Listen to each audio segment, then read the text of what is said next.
Copyright notice. Yes, I had to do this for once.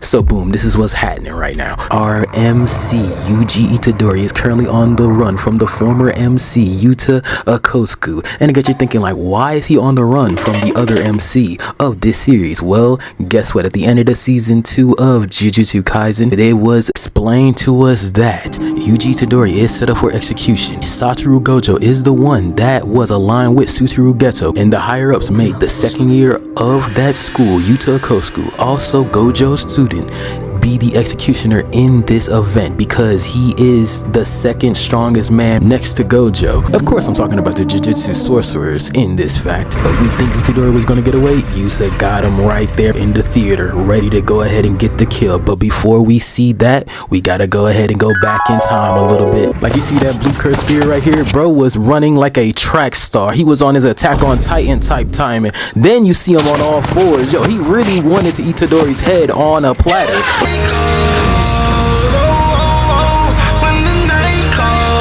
That piercing blood ain't nothing to mess with. Real talk, it might be stronger than Cyclops' optic blast, to be quite frank with you, because hey, he's just hitting you with the punch dimension. Punch, and they come from the punch dimension. Choso is actually piercing you with blood, poison blood to be in fact. I do like to see that Choso and Itadori is getting along with each other after the fact that Itadori did kill his own 2 brothers with his own bare hands. Like, look at him, he can't even lie. He's drenched in enemy blood like his name was Brother Blood. His own brother. Well, he didn't know he was a brother at the time, but he did know that, hey, that man was causing some mischief. Hey, and Choso was too, but he lost to him. But Choso had to give Itadori his props at this point because he tells him straight up, this man is gonna be the king of curses, because the strong physical capabilities he have with his fine retune curse energy, yeah, he's up now. Then we see Naoya for the first time in the field. So let me tell you about Naoya Zenin. He is a misogynist. It's just clear cut. We should know this by now, but he is the most popular character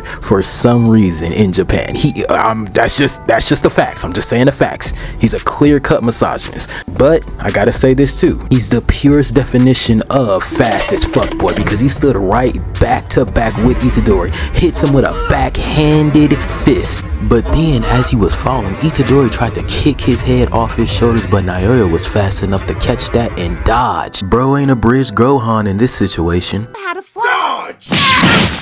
My bad, I even forgot to tell you why Naoya is here. Because Naoya is trying to be the head of the Zenin clan because his father, of course, Nabuto, of course, died thanks to the hands of Jogo. So, the head of the Zenin clan, thanks to the deal that Nabuto made with Toji Fushiguro, that Megumi will be the head of the Zenin clan due to the fact that he did sell him off, and due to the fact that he has inherited technique of the Zenin clan there with the 10 shadows. So that just automatically makes him the head of the Zenin clan, which makes total sense. But Naoya, nah, he is not having that. Then the big brother try to take a swing at him. He misses, of course. Then Naoya hits him with a kick, but Itadori tries to throw a rock at him, and it didn't work. He dodges because he's just faster than them. There's nothing they can do here. His plan is clear cut. He got the info on what Megumi is doing right now just to see what his mission is. His mission is to go ahead and bring Itadori back to the Jujutsu High so he can get killed. But Naoya said, nah, not having that at all neither. So his plan is to go ahead and lead Megumi Fushiguro out by using Itadori as bait. So here's the thing that he did not even calculate at all. So this is what's going down right now. They're both having a conversation amongst each other, Naoya and Yuta and Choso and Itadori, because Naoya is smart though in the situation. He adapts to it quick as hell. He tells Yuta, hey bro, listen, I'm your ally. I'm trying to kill Itadori too. So how about we do this? You go ahead and take down Itadori and I'll take care of this guy. And you just keep this a little secret between us, since I'm trying to use him as bait to go ahead and lead out Megumi Fushiguro. And Yuta just says, whatever. And while they was having that conversation, Choso and Itadori was having a conversation in the background. Choso was like, yo, "You gotta go, bro. This is too much. This man right here is a special grade sorcerer, and the other dude is fast as hell before the eye can see. We can't do nothing here. This is just stupid." And Itadori, of course, using his brain here, we gotta go. But they don't know how. But Choso comes up with the idea of, "Hey, listen, I'll take down the fast man, cause hey, he will catch you. That's the fact. He will catch you. But you will have to take on the special grade sorcerer."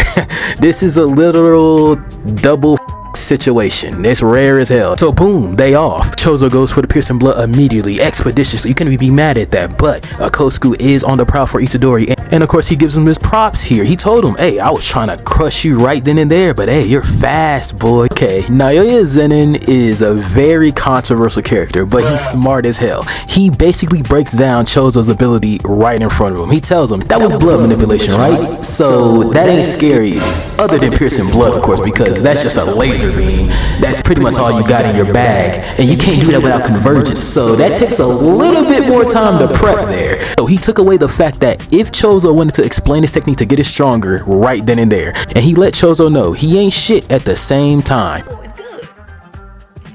Good and terrible.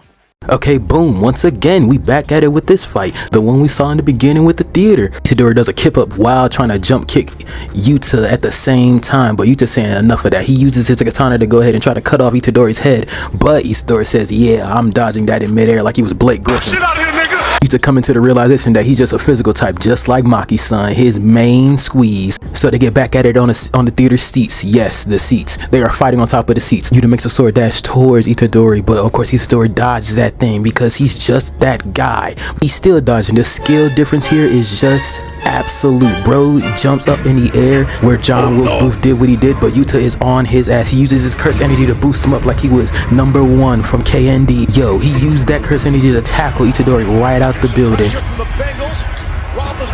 Basically breaks down the power difference between the two. I know I ain't the power type, but hey bro, my immense curse energy is on my side. When Yuji started to realize it, he using the curse energy to amplify his strength. Hey, everybody does it, but with him it's something different. He even had to tell himself, "Man, there's a skill difference here, isn't it?" Yuta's response was, of course.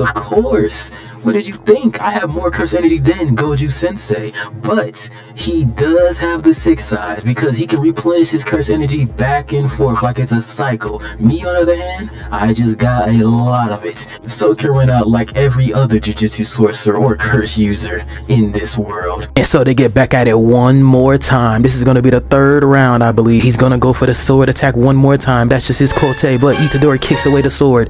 Yuta got him on the ropes here, but before he dies, he thinks about his brother. Todo explained to him what a first-rate sorcerer can do because they manipulate curse energy more precisely, making it impossible to predict attacks until the very last moment. Yuta is the prime example of this. He just did that to that man twice. Stop it.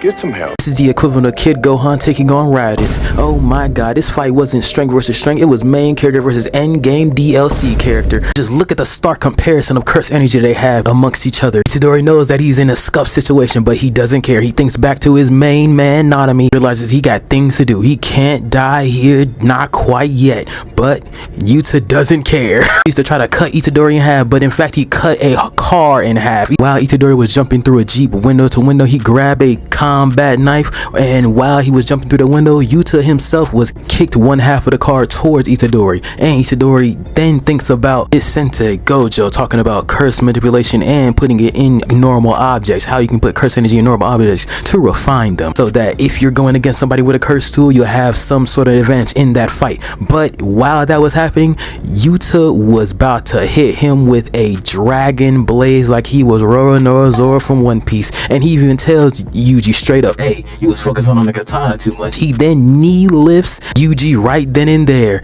and thanks to that knee lift, the katana, the combat knife, broke in pieces. Well, it wasn't a cursed tool, not like Yuta's katana, but guess what? This man Yuta actually got a hit off on Yuji here. He slashed him with the katana, and while the katana was on the ground, Yuji himself breaks it with the quickness. You gotta give him his props there. Bro got attacked and he was still on the offense right then and there. Even after the fact that he got attacked, he still won more, empty-handed at all. He was running into the field against the special grade sorcerer. And guess what? Rika makes her appearance. The first retcon is here. Yes, it's a retcon. I don't care. Put it in the comments. You can argue. I'll argue with you. Nevertheless, Yuta gets the dub with ease. Even though he broke his katana beforehand, he still kills Itadori with said katana right then and there. Boom, one last time. Naoya go ahead and pulls up on Choso, and he started to piece him up. Dog, look at that.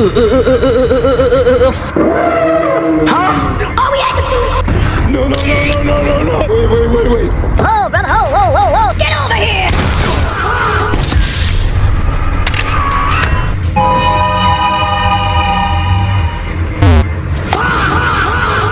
Choso was getting cooked so bad, bro had to even come to the conclusion that, yo, bro is not even gonna reveal his technique to me. He's just beating the living shit out of me right here and now. There's no need for none of that. And yo, it's so fast, he's not giving him enough time to actually do convergence here, to activate his piercing blood. So he's just basically cooked right here. I was even talking to him like, man, you one stubborn bastard. You just won't stay there after all them licks you just took from me on supersonic speed, Mach 3 speed from the frames. Boy, I'm piecing you up so bad, so clean. Even your blood techniques are starting to buffer on you. I also have to pull out his flowing red scale on here because he has no other rebuttal. And you look at him. Look at Naoya right now. He's doing the Goku special. Yeah, he's about to turn up on Choso here. Hey, look at Randy Orton slithering. Watch out.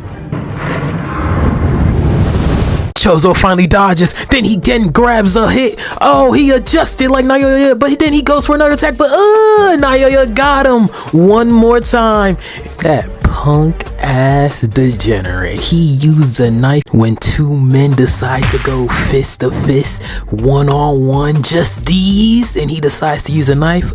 Disgusting. He himself even know that move was lame as hell. Then he's talking about a sorcerer that carries a weapon. It implies that he can't win without it. Yeah, you can't win without it. You just stabbed the man during the fight. Zenin just proved his own point here. That just doesn't make any type of sense. But of course, Choso is really not the one to be messed with. We already seen what happened in season 2 when Yuji Itadori tried to give him the work. Right here and now, he's bleeding. But guess what? He's a blood manipulator. None of that even matters. Bro was having a whole conversation with Naoya about brotherhood and all that stuff. We all know that brotherhood means a lot to Choso, but to Naoya, it doesn't mean squat. Talking about his brothers are worthless, he can't even rival them. Get the hell out of here. They can't even rival you because you're just a kid. And Choso successfully got the time that he needed to pull out his trump card. Because remember, you always have to listen to the narrator. The whole time he was feeding into Naoya's ego, he was bleeding to the pulse. There's just blood all around him. He technically painted the whole room red, and now he's about to soak Naoya in blood so he have nowhere to move, and he successfully did it. But before that, the narrator had to talk the talk. And as the narrator is talking the talk, Naoya is backpedaling it through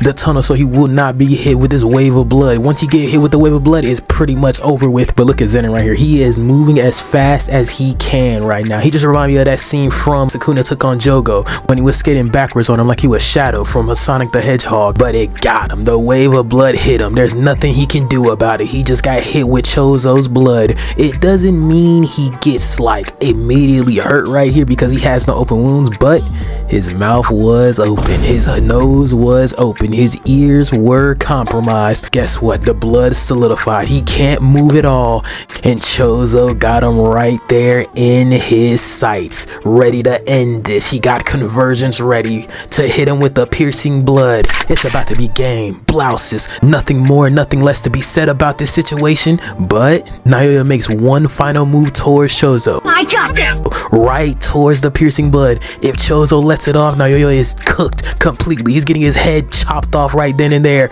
But if Naoya can go ahead and just move out of the way at the last minute and catch Choso right there, he gets the win. Remember, you gotta listen to the narrator. Choso has been holding this curse technique for 150 years. It's up. Game. Blouses. Victor. Choso.